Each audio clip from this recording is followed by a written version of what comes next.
já estão aqui na mesa os nossos palestrantes. Então, a gente vai ter como palestrante a professora Karen Jurini Dias, que é mestre e doutora em Direito, né, professora, né, de IBEST de vários cursos, né, de pós-graduação, e foi conselheira do CARF. Teremos também o professor Rafael Fuso, ele gentilmente substituiu a doutora Suzy, que ela não pôde comparecer por força de um imprevisto profissional. O doutor Rafael, ele é doutorando e mestre em Direito, também é professor, né, da GV, do IBET, de vários cursos também de pós-graduação, também foi conselheiro do CARF, da primeira sessão, né. Os dois nossos palestrantes participaram bastante dos debates e julgaram muitos casos referentes ao ágio. A Karen na Câmara Superior, né, Karen? Brigando aí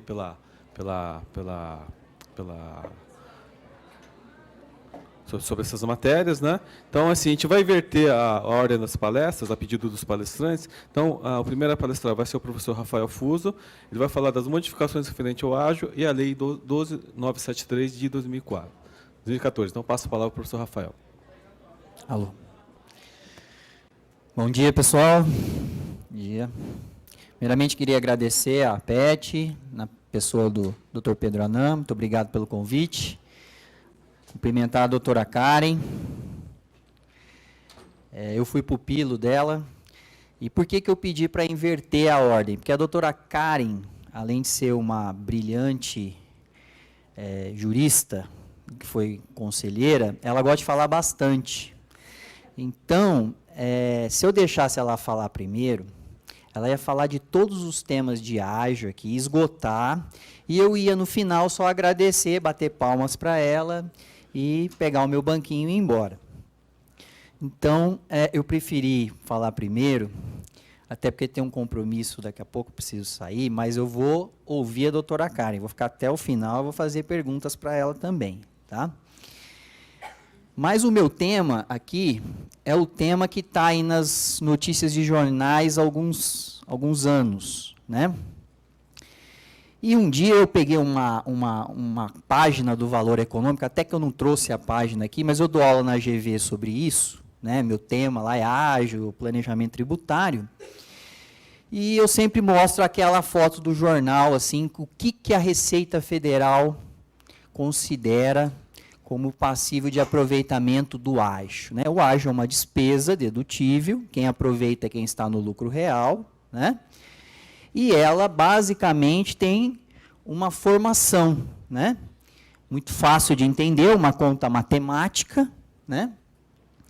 Em que, decorrente de uma operação societária, né? Em que eu faço aí uma aquisição, né, uma fusão ou uma cisão, né, decorro de uma operação societária, e eu vou verificar se naquela operação societária, exemplo, numa aquisição de participação, né, eu vou pagar quanto por aquela empresa, né? Nós sabemos que dentro da empresa, como vamos ver aqui, tem os ativos, né, imobilizados, nós vamos ver que tem, né, os intangíveis, fundos de comércio, né, tudo isso faz parte do pacote da empresa, né, e vou dar aqui alguns exemplos para vocês entenderem melhor o que é o ágio, né, mas basicamente é uma conta que a gente faz.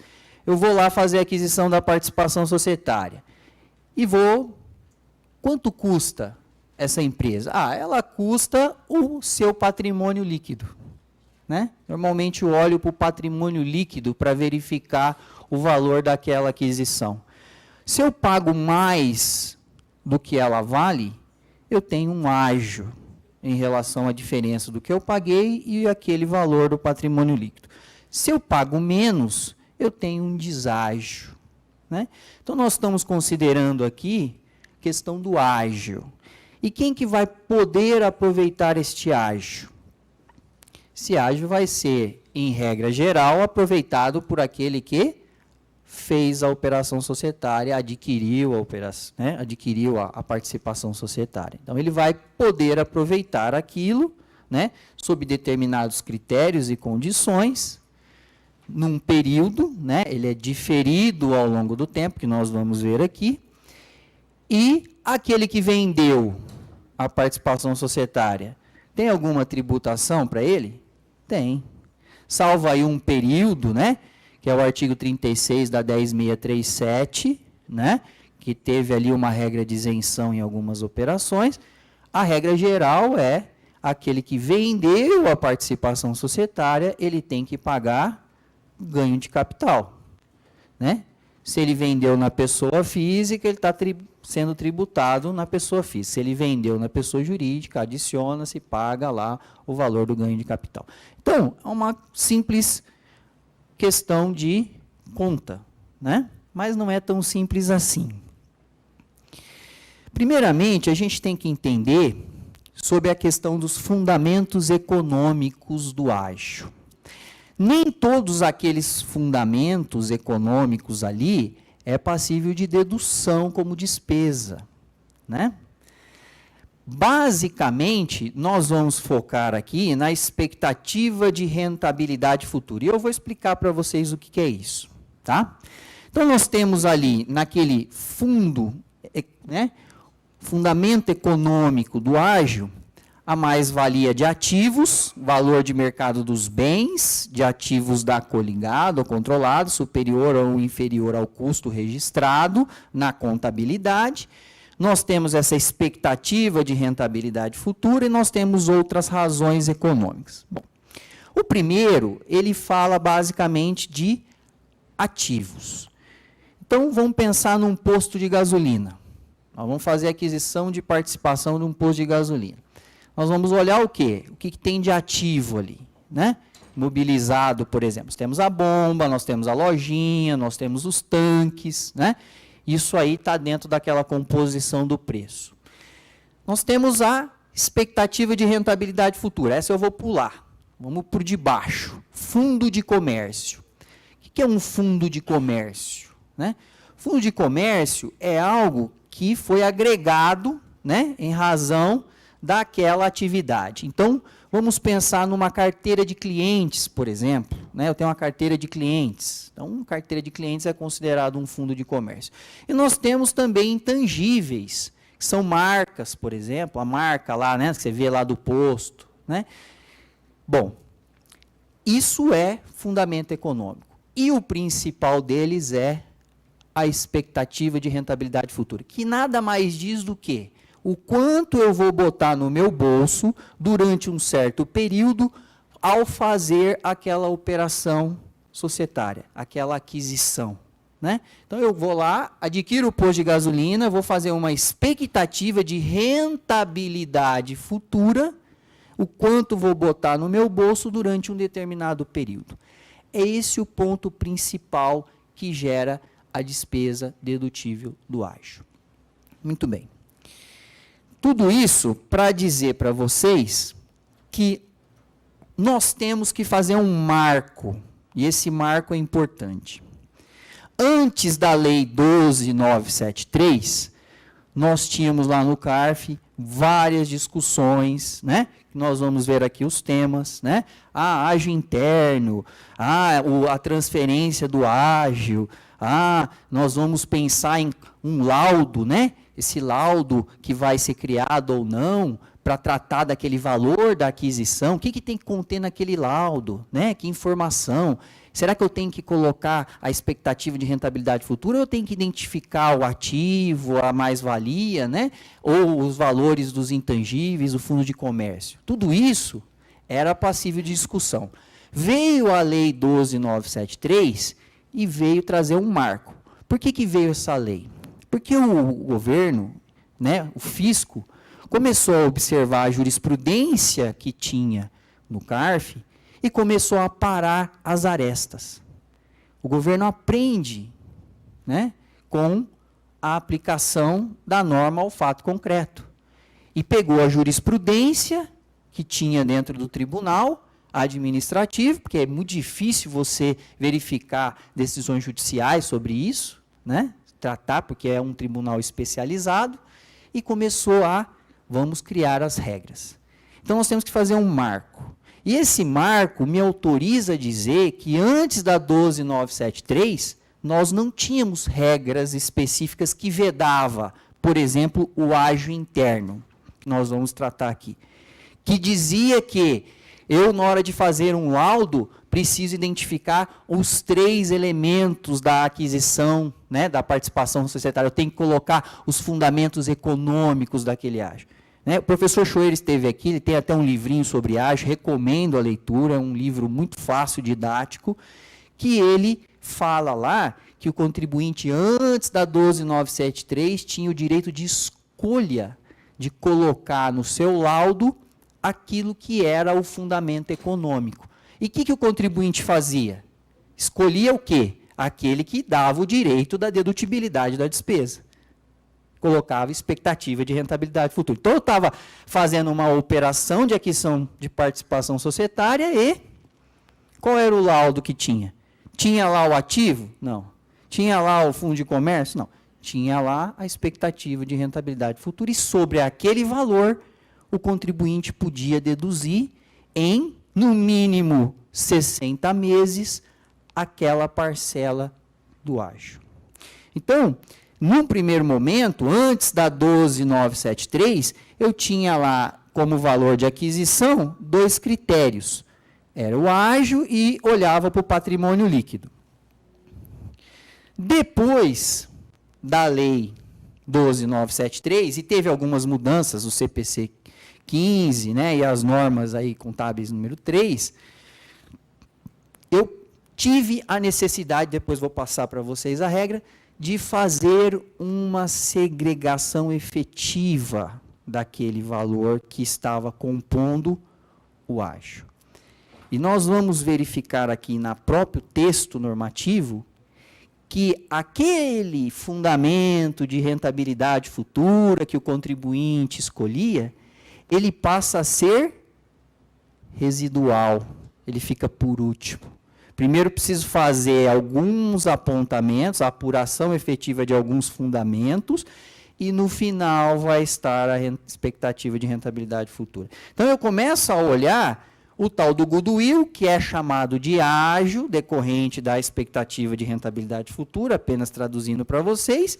Eu vou ter o valor justo dos ativos e passivos, e aí nós temos que pensar o que é valor justo de ativos e passivos, né? Eu tenho que trazer a valor de mercado aqueles ativos e passivos, numa condição que a gente brinca na química, né? De temperatura, né? Condição normal de temperatura e pressão, que a gente brinca, né? Quando a gente estudava lá no colégio sobre a química. O que é isso? Numa relação de mercado, né?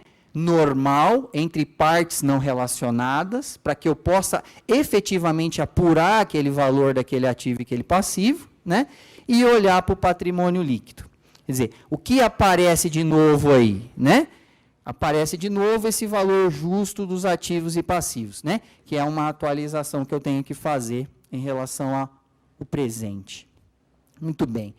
Apenas só para passar rapidamente, o valor justo é o preço que seria recebido na venda em um ativo ou pago para transferir um passivo em uma transação ordinária entre participantes de mercado. Mercado é aqueles que têm habitualidade em relação à atividade, né?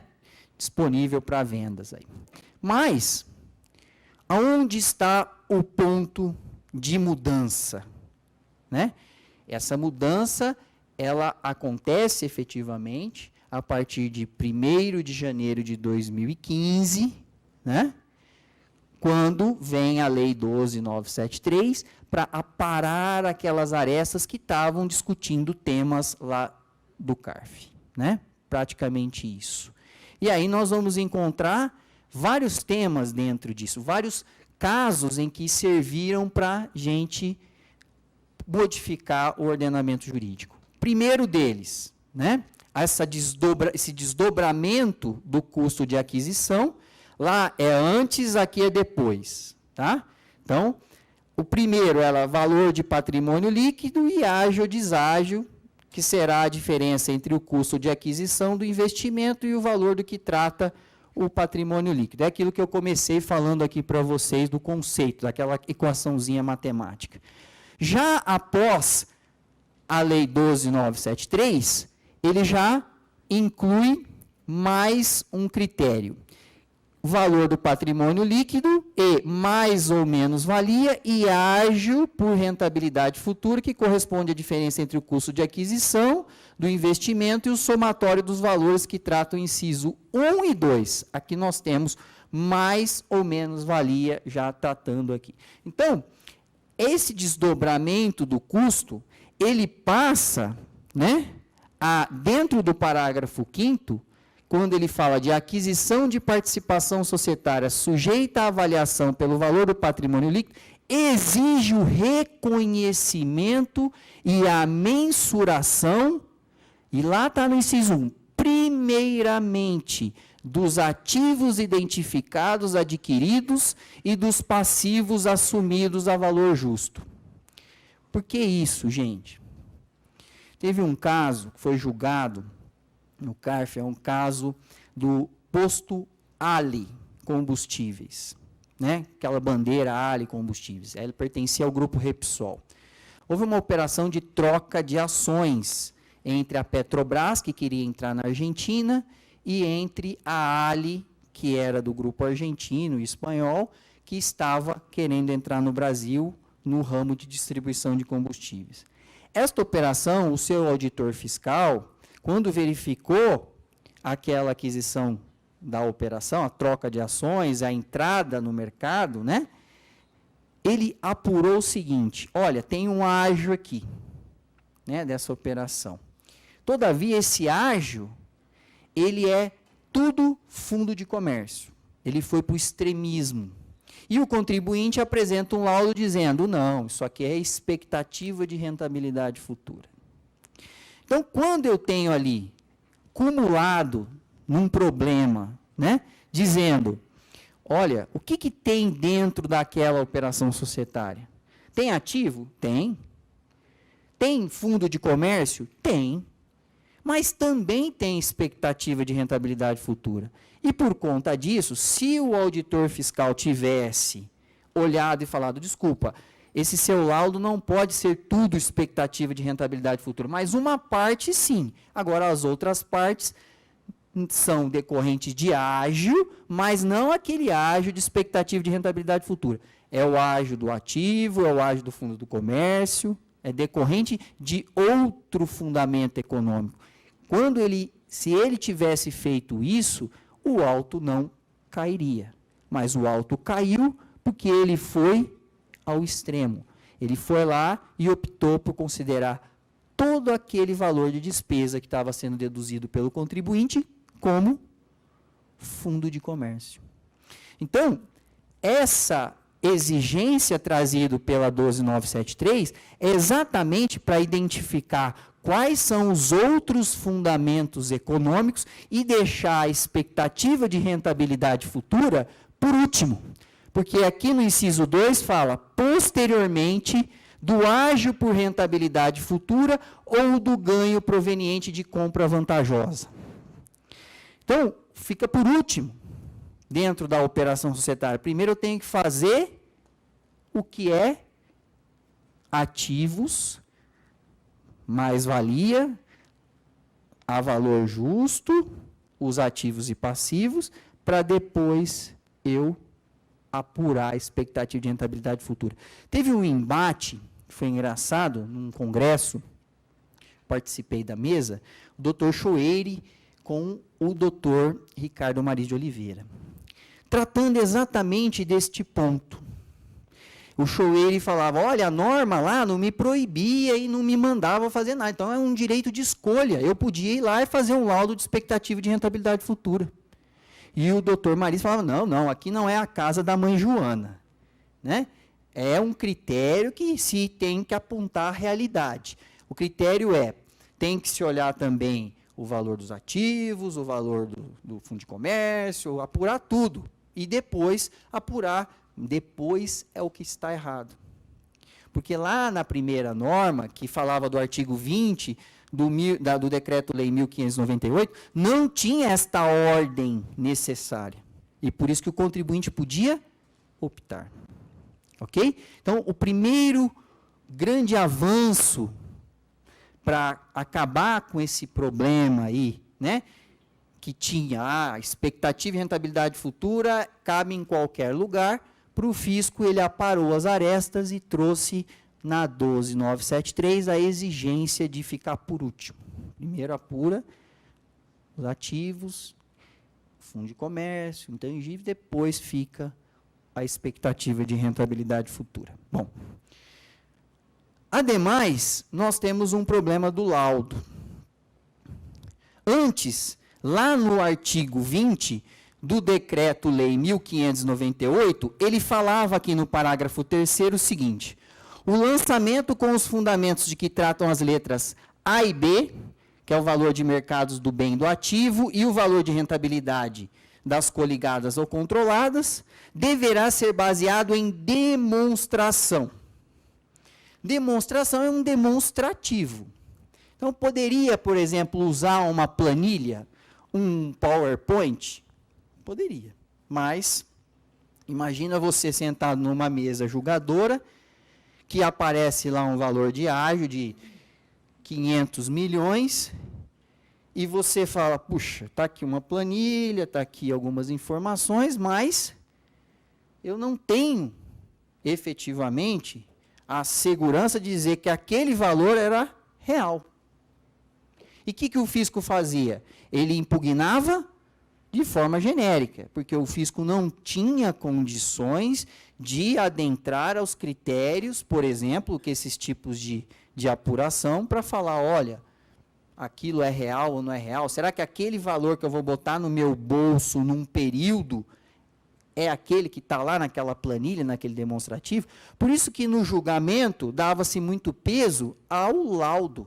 O contribuinte trazia um laudo de uma empresa independente, de auditoria, né? Por isso que é relevante, em determinadas situações, aquele valor que estava num parecer, num laudo, para que você possa ter mais segurança em considerar aquela despesa dedutível. Todavia, não era exigido o laudo. Com a Lei 12.973, veio a exigência do laudo. O valor que trata do inciso 2, que é esta parte aqui de mais ou menos valia, que corresponde à diferença entre o valor justo dos ativos, né? E o valor de que trata o inciso 1 do caput, ele passa a tratar como necessário a apresentação de um laudo. E ele tem prazo para ser apresentado, né? Se fala muito do laudo de chegada ou do laudo que foi feito muito tempo depois da operação, né? O que você acha como julgador? Você senta lá na mesa, vem um caso de ágio e o laudo é de 2 anos depois. Você fala, puxa vida, será que ele é um laudo de chegada para chegar naquele número? Ou ele é um laudo que efetivamente demonstra aquele valor? O laudo que é feito antes ou feito logo após a operação tem muito mais valor do que aquele que é feito muito tempo depois. Mas a regra não exigia o laudo.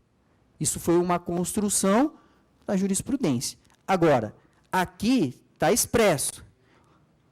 Tem que ser protocolado na Secretaria da Receita Federal ou cujo sumário deverá ser registrado em cartório de registro de títulos e documentos até o último dia útil do 13º mês subsequente à aquisição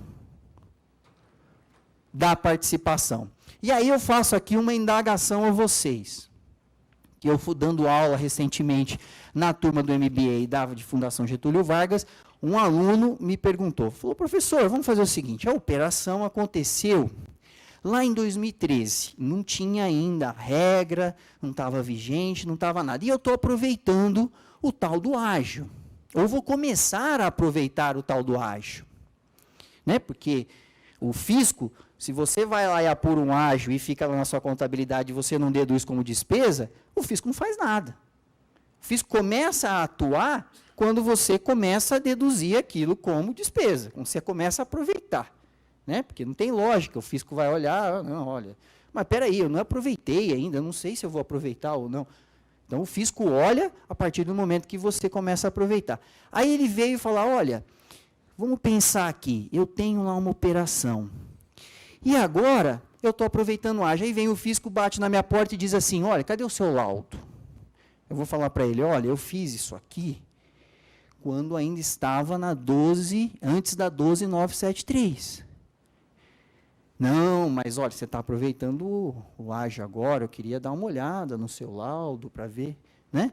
E aí, a gente fica pensando assim, será que é uma norma, como o professor Chuele colocou aqui, né? Questão de segurança jurídica, né? Retrospectiva, né? Retrospectiva da norma? Não, não é, porque aqui no texto está muito expresso. Ele conta da aquisição da participação societária. E, para mim, esta norma, ela se aplica se a aquisição da participação societária for feita na vigência da 12973. Não lá atrás, em 2013.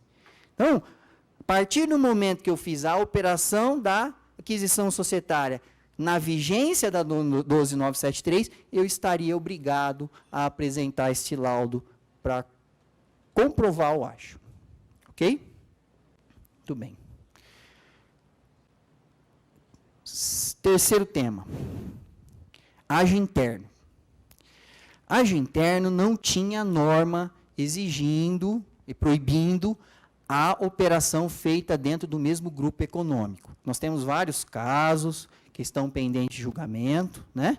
Lá no CARF, caso Gerdau, Banco Gemac, Banco Volkswagen, temos N situações lá, que ainda não teve uma solução definitiva, né? Julguei muito ágio interno dentro da minha turma, né?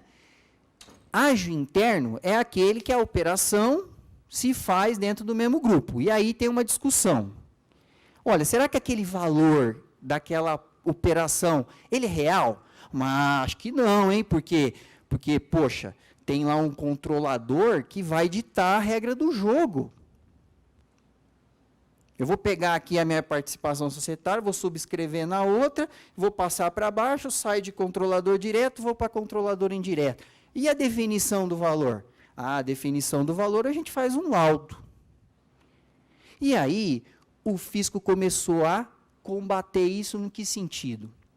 Não, quando a operação não é feita entre terceiros, partes independentes, ela passa a funcionar como algo fabricado, algo fictício. E por isso, não tem um terceiro para dizer, olha, eu quero comprar você e vou pagar 1 bilhão. Aí você vai falar, não, eu valho 2. Ah, então vamos chegar em 1,5, pode ser? Porque aí eu estou entre partes não relacionadas.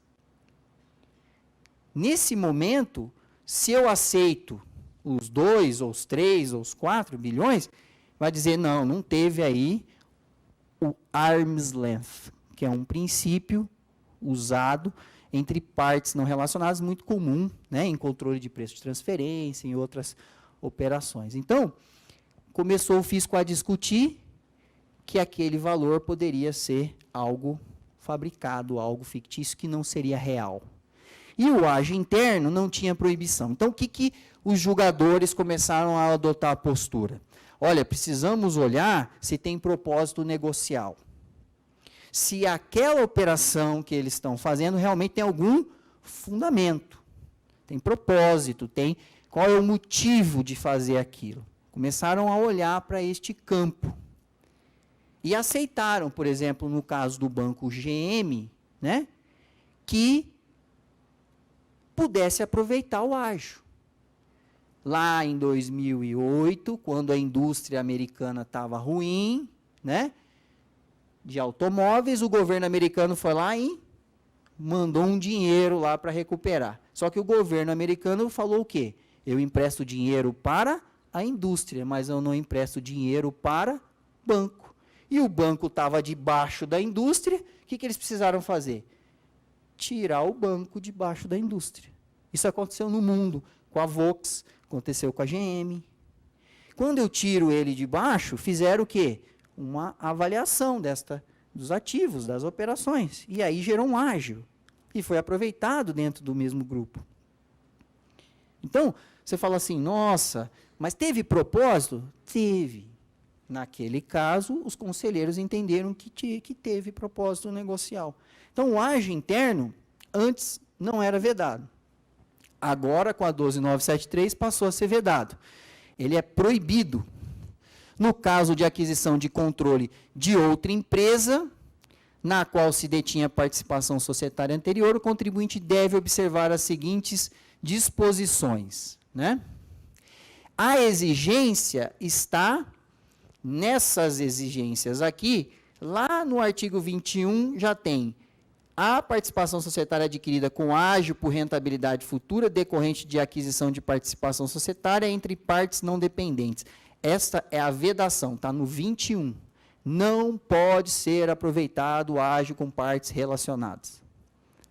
Tem que ser entre partes independentes. Na hipótese de que trata o 35, caso ocorra incorporação ou fusão, não poderá ser excluída da apuração do lucro real a variação do ágio por rentabilidade futura de que trata o inciso 2 do parágrafo 3º do artigo 35. Dentro desse contexto aqui, o fisco resolveu um problema. Então, quem precisava fazer operação societária e aproveitamento de ágio dentro do mesmo grupo, fez tudo antes da vigência, né? Correndo o risco de ter ou não propósito negocial, né? Agora, antigamente o CARF pensava assim, agora não sabemos como é que o CARF vai pensar, né? Nós vamos começar a descobrir dia 7, agora de dezembro, né? Como eu não sou mais conselheiro, eu gostaria de estar lá, né? Sentado como expectativa, né? Para ver como é que começará, né, a funcionar novamente o tribunal. Bom, por último aí, partes não dependentes. E aqui parece que foi um cheque em branco que deram para o fisco, né? O que é partes não dependentes? Eles falam de controles, né? Adquirente e alienante são controlados direta ou indiretamente pelas mesmas partes. Aqui está dentro da norma da vedação, né? Do aproveitamento do ágio. Antes não tinha essa norma, que dizia o que é partes relacionadas, partes independentes, não tinha conceito de definição. Veio com a 12973. E aí, além de todo o critério de controle, né? Você tem aqui, chamando a atenção, parentes, né? O alienante for parente ou afim até o 3º grau. O 3º grau, para mim, acho que é primo, né? Primo. Então, não pode ter primo numa outra empresa em que você está fazendo alguma operação, porque vai falar, olha, você tem um primo lá que é sócio lá na operação, e você é sócio aqui, então vocês não podem fazer operação entre vocês, porque o ágio que gerar aí vai ser de partes dependentes, hein? É ágio interno e não pode. Eles vão dizer isso para vocês. Cônjuge ou companheiro das pessoas relacionadas no inciso 3, aí em que o alienante for sócio, titular, conselheiro, o cara pode ser conselheiro, conselho de administração lá, faz parte do conselho de administração. Tem um primo lá, vamos fazer uma operação. Não pode, ágio interno, né? Então, acho que é melhor, né? Vai ter bastante divórcio aí, né? Bastante divórcio, né? Entre aqueles que, poxa, eu sou casado com uma executiva, né? Aí, poxa, olha, não dá para fazer a empresa que eu estou não pode fazer nada com o assunto, então vamos divorciar primeiro, que aí depois a gente pode ver se dá para fazer, né? E por último, que para mim é a excrescência jurídica desta norma, que trata em decorrência de outras relações não descritas no inciso 1 a 4, em que fique comprovada a dependência societária. Assim, outras relações é o cheque em branco. Qual relação que é? Né? Vai ficar para o aplicador da norma fazer isso? E o aplicador, gente, não é só julgador. Aplicador é o fiscal. O fiscal é o aplicador da norma. Então, ele vai chegar lá e vai falar, olha, outras relações em que fique comprovada a dependência societária. Então, senhores, para encerrar, porque eu quero ouvir a doutora Karen, faz tempo que eu não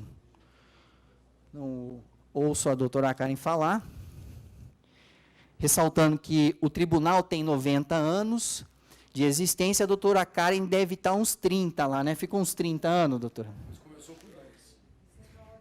Acho que ficou uns 30 anos. Porque, assim, é engraçado porque o tribunal falava assim, olha, tem 90, eu cheguei lá, tinha uns 85, mais ou menos. Fiquei uns 5 anos lá no tribunal, né? Aí eu falava, nossa, mas quem que é a decana aqui, né? Falava, doutora Karen é decana. Mas, pô, a doutora Karen tem 23 anos, como que ela vai ser decana aqui? Não, 23 anos de CARF, né? Eu falava. Então, foi a nossa, ela e a doutora Suzy, que eu estou substituindo aqui, né? Foram as, né, salvo as mais, né, decanas lá, né? Teve bastante tempo, né, doutor? Menor aprendiz, menor aprendiz. Menor aprendiz. Menor aprendiz. Entrou pelo menor aprendiz. Por isso que estou ansioso em ouvi-la. Bom, ela vai tratar aqui de tudo aquilo que eu não vou tratar, né? Ela vai falar de empresa veículo, vai falar de ágio interno, vai contar os casos dela, a briga, né? Essa foi a mulher guerreira lá dentro, puxava a peixeira, né? Como é difícil ganhar alguma coisa lá no tribunal, mas né? Espero que os nossos que ficaram lá, né? Agora sendo substituídos por os novos julgadores, tenham esse mesmo ânimos, né, de brigar aí pelos direitos dos contribuintes. Então, eu encerro aqui a minha participação, agradecendo mais uma vez e estou à disposição para qualquer dúvida.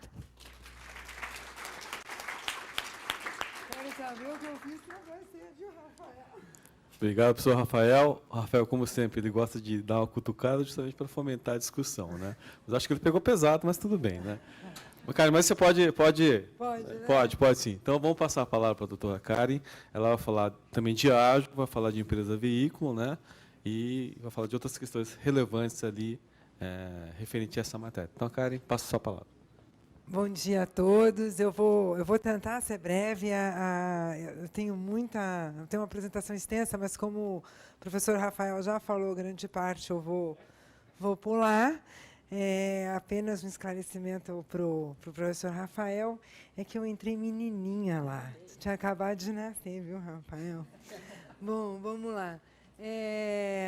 Eu vou tratar um pouquinho da empresa veículo. Vou passar mais rápido quando tiver eu ia falar transparência, ia dar razão para o Rafael, né? Quando eu passar... aí ia ser horrível. Quando eu passar os slides... Pô, ruim, né? Eu sou da época que eu fazia, daí errava, tinha que fazer de novo. Na hora que a gente passar pelos slides de legislação, eu vou passar rápido. Bom, gente, a gente tem uma discussão, quando se trata de empresa veículo, a gente tem uma discussão... a gente tem uma discussão importante, e aí eu faria 3 perguntas, basicamente, né? Nós estamos num grupo de estudos de repertório analítico da jurisprudência lá na Getúlio Vargas, e eu sou uma das coordenadoras de um livro que a gente está escrevendo sobre isso. E dentro desse critério analítico de pesquisa, para efeitos de pesquisa do ágio, eu acho que a gente fundamentalmente tem que fazer 3 perguntas. Existe o ágio que pode ser contabilizado? Esse ágio é de rentabilidade futura? Terceira pergunta, que todo mundo se esquece dela. Existe o evento que autoriza o início da amortização do ágio? Porque o fato de eu ter o ágio é uma coisa, eu poder amortizar é a outra. A discussão de rentabilidade futura está muito relacionada ao que o Rafael colocou, a nova legislação, a 12973. A discussão de existe o ágio que é passível um dia de amortização e existe o evento que autoriza o início da amortização, está ligado, sim, à discussão de veículo. E aí, quando a gente pensa no existe o ágio que um dia pode ser amortizado, eu separo em 3 grandes grupos de pesquisa. Quais são eles? O ágio que foi gerado a partir de uma aquisição externa, ou seja, de uma aquisição de terceiro. E aí, mesmo sendo adquirido de terceiro, eu vou ter uma discussão de houve um veículo, seja para aquisição, seja para transferência, então é veículo antes ou pós-aquisição, ou é uma aquisição intragrupo sem nenhuma alteração substancial societária, ou é um ágio intragrupo com substancial alteração societária. Eu trouxe esses 4 desenhos, ou seja, 2 para a primeira hipótese e 1 para a segunda, 1 para a terceira, com a jurisprudência dessas hipóteses, para a gente tratar do assunto. Eu inicio sempre a palestra de ágil com essa jurisprudência. Por que com essa jurisprudência? Porque não é um caso de privatização, porque parece que todo mundo interpreta diferente quando se trata de privatização, mesmo que tenha veículo, mesmo que tenha transferência de ágil. O fato de ter tido BNDES, leilão, parece que as pessoas entendem diferente, o que, a meu ver, não tem fundamento, né? O fundamento deveria estar na lei. Então, eu peguei um caso que não é de privatização e um caso onde um dos primeiros, onde se inaugurou a jurisprudência sobre os requisitos para a existência do ágio. Primeiro ponto. E sobre os requisitos para a natureza do ágio, que é de rentabilidade futura, que seria o ágio amortizável, porque se fosse ágil, antigamente eu poderia chamar ágil com fundamento em valor de mercado, ágil com fundamento em ou fundos de comércio. Isso não existe mais, né? Hoje, ágil é goodwill, é valor residual, é aquilo que é a diferença entre o preço pago mais ou menos o valor justo dos ativos e passivos mensuráveis da companhia, né? Então, vamos começar por essa jurisprudência. O primeiro requisito que ela trouxe, depois eu vou voltar em cada um dos requisitos dela. Tá? O primeiro requisito que ela trouxe é, para ser um ágio que eu vou registrar como amortizável, ele precisa ter a natureza de rentabilidade futura. Então, aqui já venho direto para a segunda questão. Aqui o Rafael já falou, ou seja, antes eu não tinha uma ordem de preferência, não precisava apurar o valor de mercado de bens, o que a gente chama hoje de valor justo, para só atribuir o residual ao goodwill. E então normalmente eu fazia uma conta a partir do EBITDA, considerava fluxo de caixa descontado e isso era rentabilidade futura. Hoje isso não é mais possível, ele é efetivamente um valor residual a partir da apreciação do valor justo. Apenas para efeito de demonstração da diferença, eu estou considerando regra antiga e regra nova. Em todos os casos, obviamente, o preço de aquisição é o mesmo para a gente comparar. Então, passo do preço de aquisição de 120. PL, obviamente, também vai ser sempre o mesmo em todos os exemplos, né? 80. Portanto, na regra antiga, se eu fizesse fluxo de caixa descontado para justificar o 120, como o PL é 80, eu tenho 40 de ágio. Na regra nova, eu só tenho 20 de ágio, ele é valor residual. Por quê? Apesar de ter 80 no PL, eu tenho mais-valia de 20. E se eu tiver mais-valia de 40? Acabou, não tenho mais goodwill. E se eu tiver menos-valia? Eu vou ter pago...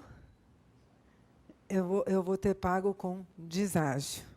Se eu paguei com deságio, aqui eu vou ter um ganho por compra vantajosa, né? E aqui, obviamente, eu tive menos... Aliás, aqui eu tive muito mais valia e aqui eu tive menos valia. Aqui, quando eu tive menos valia, eu aumentei o valor do ágio comparado ao exemplo da regra antiga. Bom,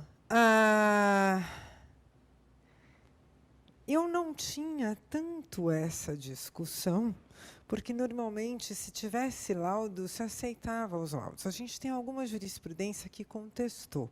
Esse é um dos casos, não está definitivamente julgado, é o caso da Bolsa, inclusive. Se disse, não, olha, não era de rentabilidade futura, não. Isso aqui é valor justo, então você não vai amortizar. Considerando a regra antiga, inclusive. Tá? Obviamente que tem várias coisas a se considerar nisso, mas aqui me parece que foi bastante um problema de terminologia do próprio laudo, ou seja, o contribuinte apresenta um laudo que diz que ele é baseado no valor justo de mercado. Bom, se ele é baseado no valor justo de mercado, induz o próprio julgador e a fiscalização há erro caso isso não corresponda efetivamente a valor justo. Aqui é um outro caso, onde tem essa discussão que o Rafael falou, de fundo de comércio, de marca, que isso é uma bagunça, né? Muitas vezes eu vou em cliente e ele diz, mas, doutora Karen, eu avaliei minha marca com base no EBITDA. Falei, bom, então você está colocando rentabilidade futura. Ela falou, pois é, eu não tenho como mensurar a marca. Muitas vezes a marca é mensurada a partir da rentabilidade futura que ela vai me gerar. Então, fica essa confusão desgraçada. Aqui, a fiscalização falou assim, eu vou glosar, a discussão vai ser essa, eu vou glosar porque é fundo de comércio, você adquirir um fundo de comércio. Fundo de comércio você pode adquirir, inclusive, isoladamente, e ele é sujeito a custo. Ele não é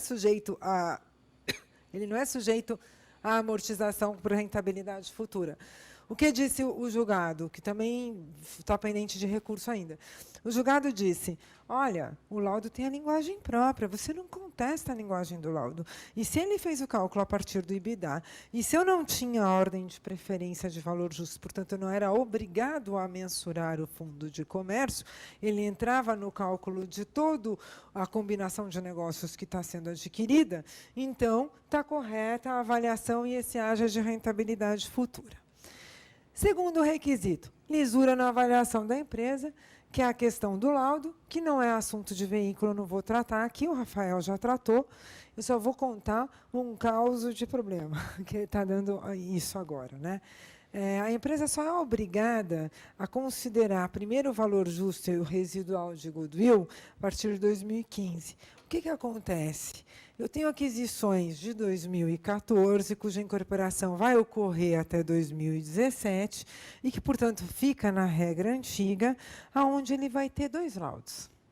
Ele tem um laudo que é o de rentabilidade futura, sem considerar todo esse valor justo, para efeito de amortização do ágio, ele considerou isso no preço da aquisição, e eu tenho um laudo, porque essa contabilidade já vigorava, a companhia aberta já tinha que observar as normas contábeis, e ele já era obrigado ao PPA, ao Purchase Price Allocation, de tudo que ele comprou. Então, como está caminhando hoje a fiscalização, e eu tenho visto que a fiscalização inteligentemente está caminhando para isso. Ao invés dela ter o trabalho de contestar o laudo, ela simplesmente está olhando no próprio balanço da companhia, esse PPA já apresenta. Então, ela diz, não é que eu estou contestando o laudo, é que eu estou partindo da própria contabilidade da empresa. A empresa disse que o goodwill dela é 10 e não 50, porque ela tem 40 alocado para marca, para fundo de comércio e para outros intangíveis ou tangíveis avaliados a valor justo. Então, esse é um grande problema que a gente está sentindo, né? Aqui a jurisprudência do ágio, aqui simplesmente o cálculo segundo a nova legislação. Eu não vou passar por isso, porque o Rafael já falou. E aqui começa a grande discussão de empresa-veículo. Na primeira discussão, que é, existe o ágio que pode ser contabilizado para efeito de amortização? Não tinha a exigência, como bem disse o Rafael, antes de que fosse adquirido por partes não relacionadas. Essa exigência só veio com a 12973, mas veja que a jurisprudência já, de alguma forma, apontava para essa exigência. Por que a jurisprudência apontava para essa exigência? Por uma horrível confusão que se faz. É sempre que eu digo, às vezes uma maçã podre contamina toda a fruteira. E aí é isso que acontece muitas vezes. Então, surgiu o termo empresa-veículo como algo pejorativo, ou a exigência de partes relacionadas como algo necessário. Por quê? Porque você tinha situações aonde existia veículo, existia o ágio contabilizado intragrupo, que era fictício. E, por conta daquilo que era fictício, se tomou o termo veículo, se tomou o termo ágio intragrupo e tudo virou uma enorme confusão. Hoje eu adquiro uma empresa de um terceiro, porque eu tenho um veículo de investimento, eles chamam de ágio interno. E aí, efetivamente, você fica sem critério, até mesmo para a fiscalização, que acaba sofrendo também com a falta de critério, né? Então, veja, antes você não tinha nenhuma exigência, muito pelo contrário, a CVM reconhecia a empresa veículo como a melhor forma de você aproveitar esse ágio sem contaminar os minoritários com dívidas e sem trazer problemas comerciais para a companhia. E hoje você tem expressamente a previsão de que deve ser uma aquisição entre partes não dependentes. Agora, veja que a confusão era tamanha na jurisprudência, eu digo era porque a gente não sabe como vai ficar, mas a confusão era tamanha na jurisprudência que o fato de eu adquirir de um terceiro e, efetivamente, eu ter uma transferência do ágio para um veículo aqui, para depois propiciar a incorporação, como aconteceu, inclusive, em quase todos os casos de privatização, por determinação presidencial, de constituição de sociedade de propósito específico. Então, veja aqui, uma situação dessa acaba sendo chamada, inclusive pejorativamente, de ágio interno. Ao passo que a nova legislação, a despeito de dizer que o ágio deve ser entre partes não dependentes, só nessa situação ele pode ser contabilizado, ela diz, mas eu vou considerar para esse efeito a primeira aquisição. Ou seja, voltando à história que eu dei o exemplo, se adquiriam entre partes não relacionadas, ainda que haja transferência posterior intergrupo, aquela aquisição original entre partes não relacionadas. Portanto, não tem problema. O ágio é reconhecível. A lei também traz outras exceções. Por exemplo, se você já é sócio, mas você vai adquirir controle, que você não tinha controle antes, se você vai adquirir o controle agora, também você registra o ágio. Terceira hipótese, se você vai adquirir em estágio, que são os step transactions, ou seja, eu adquiro uma parte lateralmente, uma parte por subscrição, se você estiver designando que essa aquisição vai se dar em estágios, eu também estou considerando a primeiro estágio em partes não relacionadas, vai embora. Você vai registrar todos os ágios. A única coisa que você vai fazer é retirar da parcela do segundo, do terceiro trante de ágio, o ágio que seria ajustável em razão das aquisições anteriores. Ou seja, as aquisições anteriores não vão ter ajuste no ágio. Você vai isolar aquilo e vai calcular o ágio só da parcela, então, adquirida em cada estágio. Quer dizer, não vejo, eu acho que essa lei, nesse sentido, ela, inclusive, esclarece as confusões que se tinha anteriormente, onde a gente consegue verificar que se estendeu para uma limitação muito maior do que a lei limitadora que veio posteriormente deu. Então, isso é bem esclarecedor ao meu ponto de vista. E ele vem com o conceito do que é parte não dependente. E do que é parte dependente, portanto, né? Note que essa relação de dependência é regra geral no âmbito vertical e não no âmbito horizontal. Ou seja, se eu adquiro do meu sócio, eu não estou transacionando com parte dependente, porque eu não sou obrigado, como sócio, a vender para o meu sócio mais barato do que eu venderia no mercado. Ele tem preferência para adquirir, mas eu não tenho que vender para ele muito mais barato do que eu conseguiria dentro do mercado. Portanto, é a própria legislação que tira essa relação lateral como sendo uma relação entre partes dependentes. Dentro dessa questão de veículo e de ágio que pode ser considerado amortizável, o único caso que chegou a ser julgado pela Câmara Superior até então é a Casa do Pão de Queijo, que a gente fala caso CPQ. Nesse caso CPQ, veja aqui, isso aqui era a estrutura original, isso aqui veio com aquisição. Garuda adquire CPQ, já adquire controle e via um veículo, que é a Futura. Tá? Esse veículo foi depois incorporado e ela passa a ser investidora direto.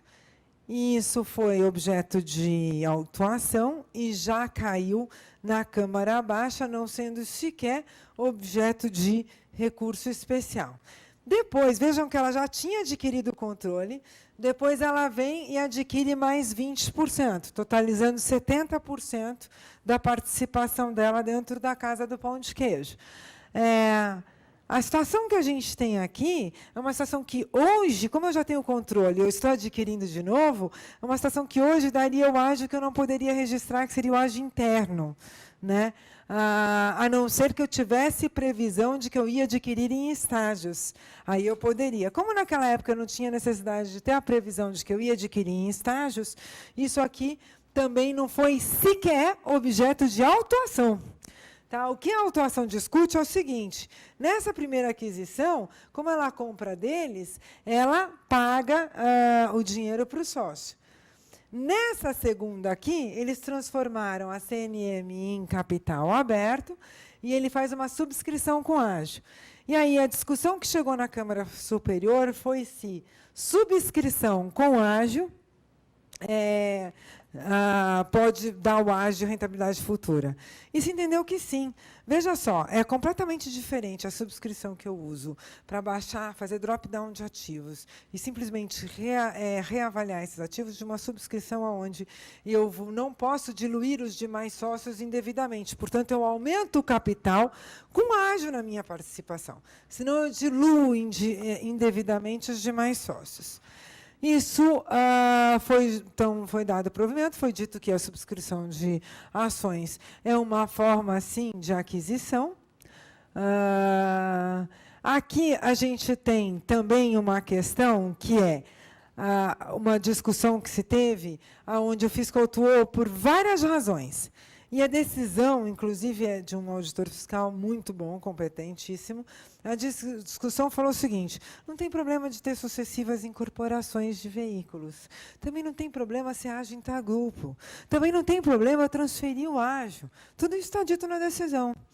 A única coisa que ele diz é o seguinte: aqui se está negando provimento, primeiro porque o ágio já tinha sido contabilizado contabilmente, o que eu discordo, porque a amortização contábil não deveria prejudicar a amortização fiscal, né? E porque, nesse ponto eu concordo com a negativa do provimento, na verdade, em tese, né? Que ele diz, estou negando o provimento porque não existe a comprovação do valor desse ágio. Ele não está comprovado, porque não quiseram pagar o ganho de capital, então também não comprovaram o valor do ágio. Então, quer dizer, perdeu por isso, mas a decisão vai no sentido de que não tem problema o veículo. Efetivo pagamento como uma necessidade, um requisito também. A gente já vai voltar para o veículo, só estou concluindo os requisitos. Bom, nem na legislação antiga, nem na nova se fala em efetivo pagamento. Ela sempre fala em aquisição, por isso que se julgou que a subscrição é uma espécie do gênero aquisição.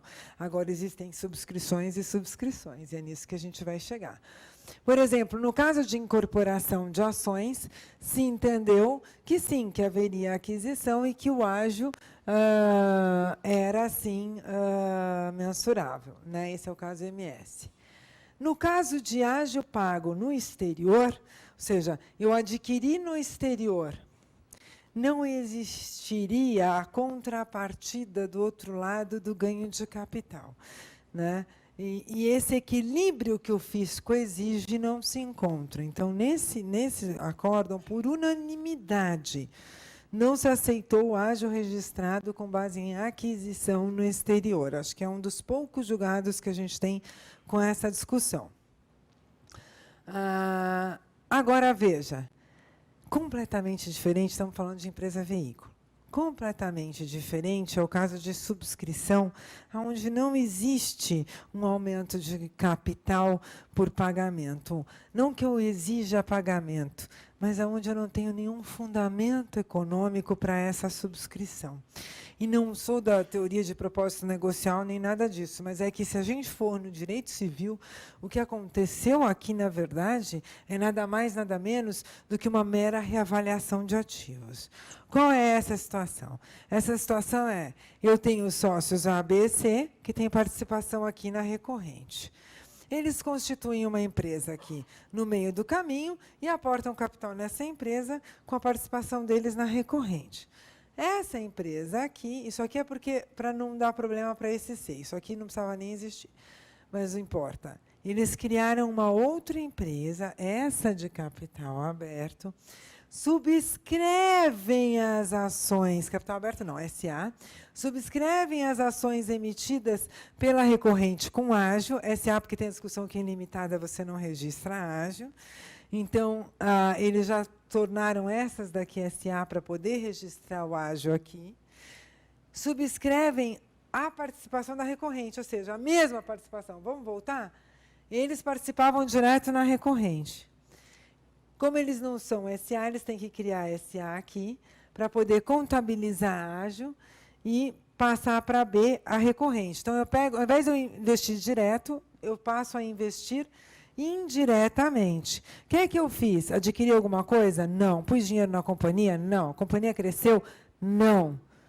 Eu simplesmente levei para baixo a minha participação, reavaliando espontaneamente os meus ativos.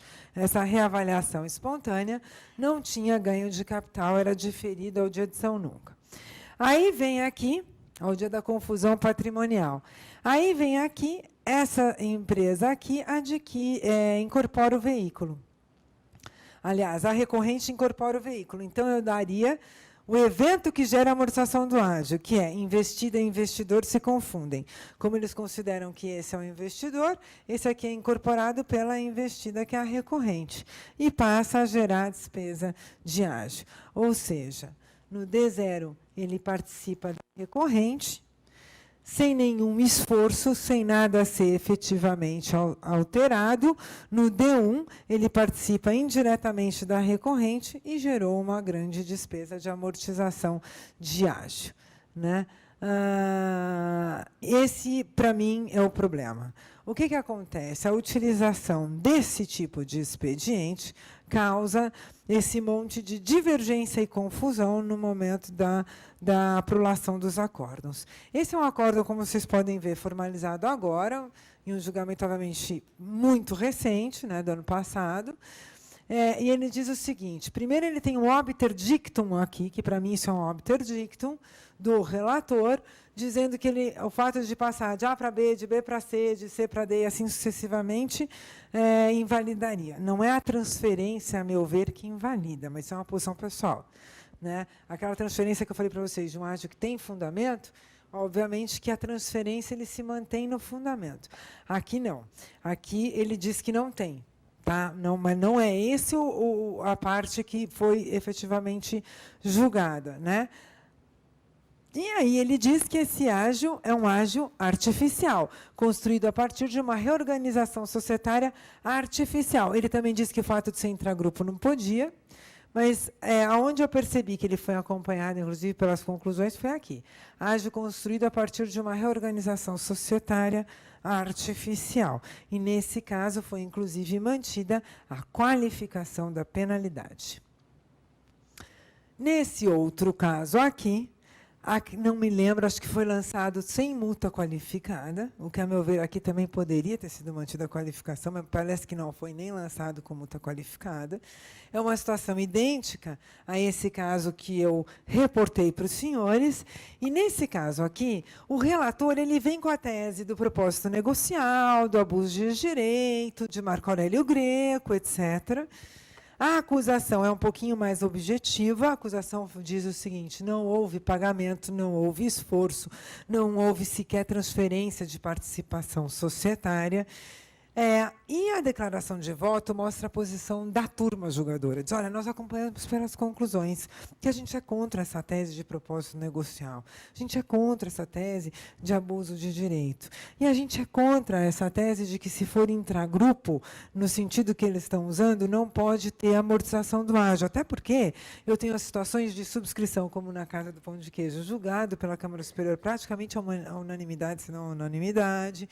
Eu tenho situações onde eu preciso adquirir do sócio e eu não posso diluir indevidamente o meu sócio por próprias normas da CVM, mas esse ágio aqui não é o ágio interno real, esse aqui é o ágio fictício, é o ágio criado. E é por isso que, salvo melhor juízo, aqui também a unanimidade foi negado o provimento para o contribuinte.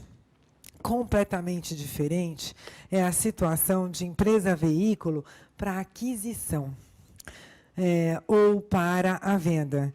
Eu não trouxe desenho de venda, mas seria a mesma discussão da aquisição, é porque está tendo autuação também para venda, o que eu acho que daí já foi uma imaginação muito longe a fiscalização autuar na venda. Qual que é a venda? Que não é essa. A venda é o seguinte, eu sou o vendedor, tá? A empresa vai adquirir. Eu estou cheio de dívida de ICMS. A empresa fala, Karen, eu vou adquirir você. Mas você vem sem essas dívidas. Eu vou adquirir a combinação de negócios inteirinha, mas eu preciso deixar a dívida com você. Eu não posso chegar lá no Estado e falar, Estado, transfere a dívida para o CNPJ que eu vou criar, porque eu estou vendendo essa combinação de negócios no CNPJ A, eu queria que você transferisse a dívida para o CNPJ B. Não dá. Como eu tenho que ficar responsável pelos débitos, o Estado mantém a dívida no meu CNPJ, eu crio uma empresa nova, eu faço um drop-down de toda essa combinação de negócios para a empresa nova e eu vendo essa empresa. A fiscalização diz que, quando eu faço isso, eu estou vendendo ativos, ainda que eu cesse a minha atividade. Para efeito de solidariedade, tenho certeza que ela vai considerar que eu vendi a empresa, mas ela diz que estou vendendo ativos.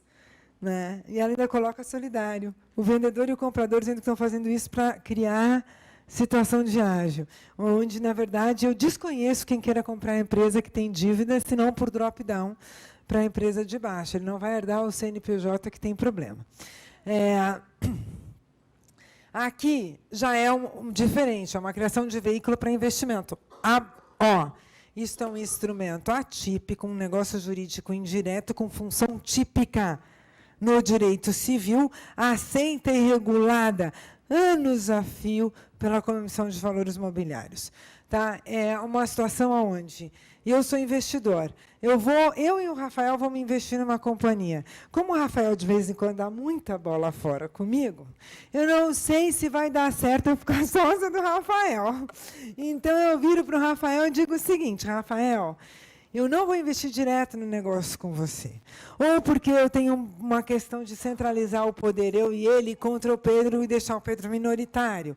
Ou, por N razões, eu vou fazer o seguinte, a gente vai criar uma empresa, a gente vai pôr o dinheiro lá, com esse dinheiro essa empresa vai fazer a due diligence, essa empresa vai começar a investir na startup e essa empresa vai fazer o negócio, vai adquirir esse negócio, ok? Ok.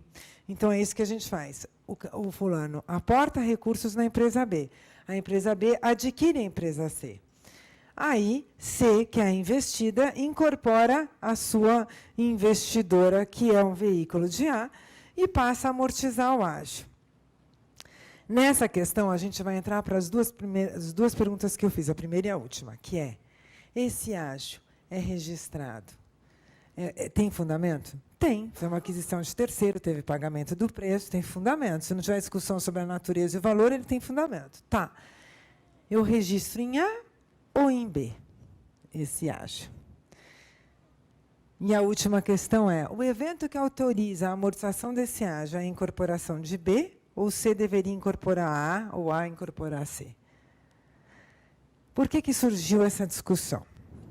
Essa discussão surgiu por conta da confusão entre direito tributário e as normas contábeis. Só que essa confusão não existe, por exemplo, quando a contabilidade manda despesar. Né? A contabilidade fala o seguinte, ágio intragrupo, você não registra, não é ágio, vai direto para resultado. É despesa. A fiscalização me deixa despesar direto? Não, ela não me deixa despesar nunca. Para mim, vira custo de investimento. Artigo 109 do Código Tributário Nacional. Os efeitos são regidos de forma diversa no direito tributário. Então, por essa razão, eu tenho, sim, diferenças. Essa confusão começou com uma interpretação, que é o ICPC 9, da CVM, né? Então, é o ICPC 9 que saiu, que diz o seguinte, que essa interpretação foi revogada, é a R1. A gente já tem a R2, mas eles continuam nessa interpretação, apesar que a R2 usa o mesmo termo. Eles dizem o seguinte, numa posse de veículo sem operação, entidade V, não considerada na essência a adquirente, Ele está dizendo, ela não é na essência adquirente. E aí eu vou ler lá para frente. Quando aplicável e houver evidência de efetivos benefícios fiscais e econômicos representados pela redução futura de tributos, ou seja, ela admite que eu posso ter direito à amortização de ágio fiscal, a própria CVM. Ele deve ser contabilizado no veículo o benefício do IRPJ e da CSLL. Mas o ágio só fica contabilizado na controladora original, que ele chama de real adquirente. E o fisco começa a chamar, portanto, de real adquirente. Essa é uma grande discussão que se tem aqui. Olha só, no caso Lupatec, e é engraçado que, nessa mesma turma, em sessões uma após a outra, teve um caso que é Energia Boresa, é uma situação idêntica, mas como lá era leilão e como lá demorou 7 anos para passar a amortizar o ágio, eles deram provimento para o contribuinte. Aqui eles negaram. O que eles dizem? Que a controladora já tinha combinado com o vendedor que ela ia transferir os direitos de aquisição para o veículo que ela ia criar. E que, portanto, nesse caso, ela era real adquirente e que ela teria antecipado a amortização de ágio quando ela incorporou, quando a investida incorporou o veículo.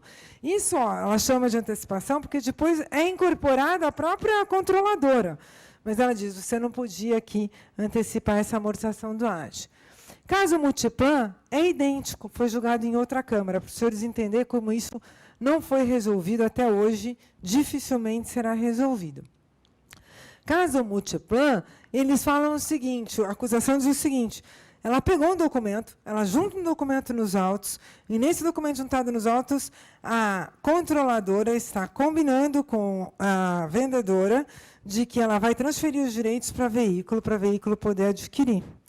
E o que eles julgam? Eles falam o seguinte, isso aqui não é um ágio interno, houve uma aquisição original de terceiro, o fundamento está naquela aquisição original de terceiro, de qualquer forma ele teria direito à amortização desse ágio, se comercialmente é melhor para ele adquirir um veículo do que incorporar um veículo do que incorporar a controladora, aí está um propósito negocial. E aí um dos conselheiros, inclusive um fazendário de muito respeitado, ele diz o seguinte, seria muito importante que os julgadores parassem com essa loteria no CARF, porque isso traz insegurança jurídica e más interpretações sobre as decisões. Ele diz exatamente isso. E aí é vigor e o contribuinte ganhou. E eu trago esse slide logo depois para mostrar o que significa uma loteria jurídica. Esses 2 casos foram julgados no mesmo dia, um de manhã e outro à tarde, na mesma turma. Isto aqui é investimento estrangeiro, ou seja, empresas estrangeiras criam um veículo de investimento, mandam dinheiro para cá, esse veículo faz a due diligence, esse veículo investe. Depois do investimento sedimentado, esse veículo é incorporado. Nos 2 casos, o fisco contesta a amortização do ágio, porque ele diz que, como o estrangeiro não teria direito de ter ágio amortizável, quando tiver investimento estrangeiro, você não amortiza ágio. Ou seja, não venha investimento estrangeiro para cá. O oposto da intenção da norma criada pelo governo para amortização do ágio, né? Porque a única forma do estrangeiro amortizar o ágio é via veículo de investimento. E aí eles julgaram, num caso o contribuinte ganhou e no outro não, acusações idênticas. Sabe por que num caso um contribuinte ganhou e no outro não? Porque num caso era 2 investidores, então eles acharam que não precisava tanto de veículo, porque era só 2 investidores, podiam ter mandado o dinheiro direto via Banco Central. E no outro caso eram 2 investidores estrangeiros e um brasileiro, uma coisa assim, então daí já era importante ter um veículo. Entendeu? Essa foi... Então, assim, é isso que eu acho que a gente precisa tomar cuidado, porque a gente chega num ponto de insegurança absoluta e de abandono da legalidade que me preocupa. Ou pode ou não pode. Eu não estou discutindo que tem que poder. Eu estou discutindo que a gente tem que ter critério fixo, critério que a gente consiga observar no dia a dia, para que a gente não incorra em erro sem saber que está incorrendo em erro. Isso aqui é uma jurisprudência bem recente também, mais recente que aquelas duas, e nessa daqui está dizendo, quando um grupo de investidores estrangeiros consolida os investidores em uma sociedade holding no Brasil para promover investimentos que pretende no país, o ágio gerado a partir dessa operação é real.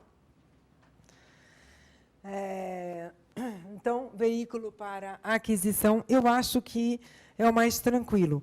Esse, inclusive, pela nova legislação, me parece também. O problema é a forma de contabilização dele, de acordo com o que determina as normas de contabilidade, para a gente demonstrar isso. Mesmo hoje, eu digo, vale a pena, a despeito de entender que eu não preciso de demonstração de efetiva operação numa holding de investimento, e aqui diz isso, eu não preciso de efetiva demonstração de operação numa holding de investimento, eu acho que é de todo importante que se tenha, assim, operação nesse veículo de investimento, por conta da forma como as coisas têm sido interpretadas. Aqui é um veículo para a transferência do ágio, que é um pouquinho diferente, né? Então, A adquiriu B. Aí, então, eu já registrei o ágio, né? O ágio está registrado em A, já registrei o ágio. Tá, e o que eu vou fazer? Eu quero... Se A está registrado, já registrou, então, como é que eu vou fazer? Eu vou ter que incorporar A, mas eu não quero incorporar A. Eu não quero incorporar A, então eu vou transferir o investimento de B em C, passo ágio para cá, e aí B incorpora o veículo C e passo a amortizar o ágio. A discussão é, isto aqui, esse ágio podia ser transferido? Primeira discussão. Segunda discussão, a mera incorporação de C e não de A é o evento que gera o direito à amortização do ágio? Teve uma decisão, no caso Itaú Card, onde disse, ágio efetivamente pago, que é esse caso, teria direito de qualquer forma, por uma questão comercial, não se quis juntar A com C. Por que não se quis juntar? Porque não se quis juntar a carteira de clientes de A com C. Então, eu transferi o investimento e eu mandei o investimento para dentro da investida. Eu fiz a confusão patrimonial no momento em que eu mandei o investimento para dentro da investida. Então, não tem problema. É mais ou menos na linha do que se decidiu nos casos de privatização. Vivo, TIM, Santander, Telenorte. Naquele projeto de pesquisa que eu comentei para os senhores, olha só as tabelas que eu fiz de pesquisa, né? Primeiro, sobre se a rentabilidade futura, as discussões. Inclui carteira de clientes, inclui fundo de comércio, inclui marcas. Como é que está sendo decidido? Porque tem essa confusão de valor. Discussão de aquisição exclusivamente de ativos, no caso de drop-down da empresa. Prazo de amortização, mensuração do ágio. Isso aqui é valor de ágio. Requisitos para eu reconhecer que o ágio existe. Então, alteração de participação societária, aqueles casos de ágio intragrupo, onde eu tive uma reavaliação, mas eu fiz uma reorganização tal que eu precisei fazer esta reavaliação, porque eu mudei as composições societárias. Então, eu tive ganhos e perdas. É um pouquinho diferente, né?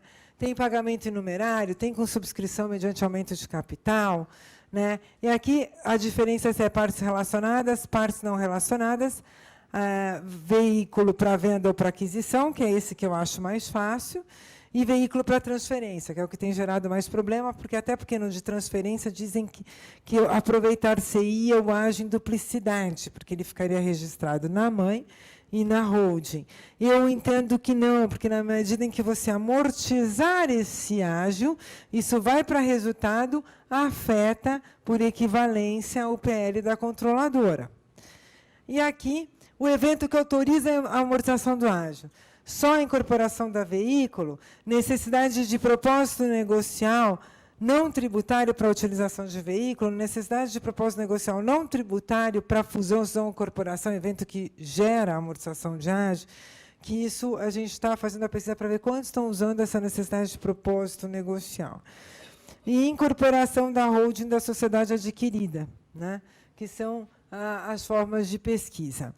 Aqui a questão da solidariedade, que eu falei para vocês, que chegou ao ponto de se colocar como solidário ao comprador e vendedor não relacionados, que pelo direito civil são partes opostas, portanto, de solidariedade impossível, dizendo que eles criaram um veículo para venda para ajudar na amortização do ágio. Não, Acionar o veículo para venda para possibilitar a venda, porque eu estou endividada na companhia. E aqui, aqui a discussão da transferência do ágio. Né? Ele diz o seguinte, não tem problema você transferir, esse ágio é registrável, está tudo certinho. Não estou discutindo ágio, não estou dizendo que é fictício, não estou dizendo que tem qualificação, não estou dizendo nada. Só que o evento que te autoriza o início da amortização do ágio não é a incorporação reversa da veículo. Você tem que incorporar, a controladora tem que incorporar a investida ou, reversamente, a investida chegar na incorporação da controladora.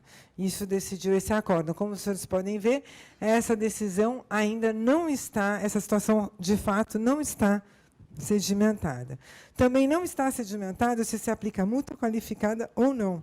A gente tem caso em que, quando foi mantida a multa qualificada, ela foi mantida para caso onde você tem mera reavaliação de ativos, e a operação foi dita que era fictícia, e casos em que você tem ágio adquirido de terceiro com pagamento de preço, mera discussão jurídica de interpretação legal sobre utilização de empresa-veículo. E você tem, esse eu consigo dizer que tem alguma tendência, ou seja, mais jurisprudência desqualificando a penalidade, pelo menos nos ágios em que se só discute o veículo, se você tem efetivo pagamento, aquisição de terceiro, etc., que diz o seguinte, se a própria Receita, o CARF, não consegue saber qual é a decisão que deve ser tomada e como se interpretar a legislação, como exigir que o contribuinte tenha esse discernimento e, muito mais, alegar que ele agiu com dolo por não ter seguido uma ou outra orientação que não se sabe qual é. Então, via de regra, se desqualifica. A desqualificação não tem acontecido com maior frequência nos casos em que você tem essa mera reavaliação de ativos e que é mantida a acusação de operação fictícia. São essas considerações. Obrigada.